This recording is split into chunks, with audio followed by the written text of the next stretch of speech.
Sa mga nag-react doon sa video ko tungkol doon sa inaway ko yung katulong at saka yung bisita ng aming amo, no?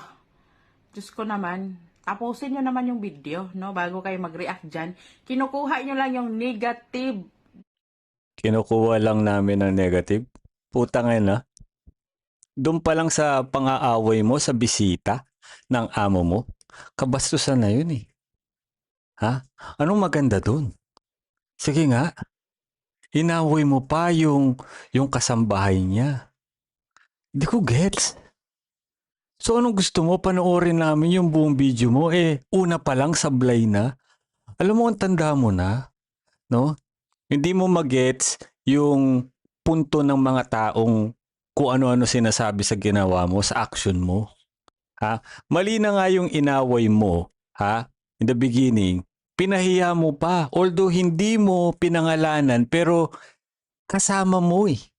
No? Kasama mo sa bahay na yun, nung oras na yun. Siyempre makikita niya yung video mo, pinag-uusapan nyo, binubuksan mo yung issue na yan sa publiko.